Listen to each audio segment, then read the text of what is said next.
சொல்றாங்க, ஒரு நாள் நான் ஒரு கனவு கண்டேன். நல்ல கவனிக்கணும்.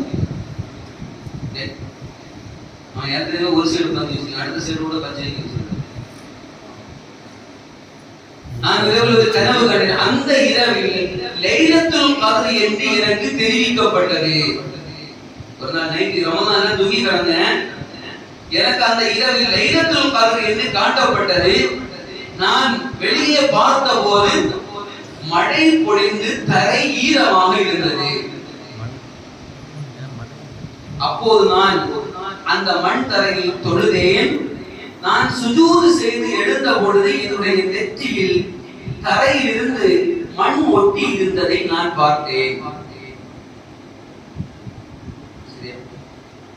இந்த கனவு முடிச்சு நான் பள்ளிவாசலுக்கு வந்த பொழுது முஹம்மது ரசூலுல்லாஹி ஸல்லல்லாஹு அலைஹி வஸல்லம் அவர்கள் தொழுது கொண்டிருந்தார்கள்.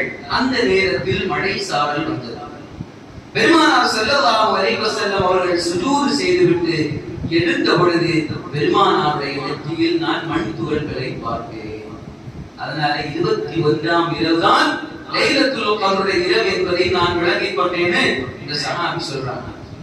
இது 21ஆவது இரவுல தான் அவங்க பார்த்திருக்காங்க. இன்னும் உள்ள நாள் வாழ்க்கையில எப்படியாவது ஒரு லைலத்துல் கத்ரை சந்தித்து விட மாட்டோமா? உங்களுக்கு அந்த ஏக்கம் உண்டா? உண்டா? செல்வம் உண்டா? லைலத்துல் கத்ரை சந்திக்கணும், அந்த நாளுடைய அந்த நிகழ்வுகளை எல்லாம் அனுபவிக்க வேண்டும் ஒரு ஆசை உண்டா? கண்டிப்பா அந்த ஆசை வரணும். அருமையான சகோதரர்களே, அருமையான பிள்ளைகளே, 14 இன்ஷா அல்லாஹ் நம்ம விளையாட்டுகள் ஒரு புறம் நடக்கணும், தமாசுகள் ஒரு புறத்து நடக்கணும். அதோடு சேர்த்து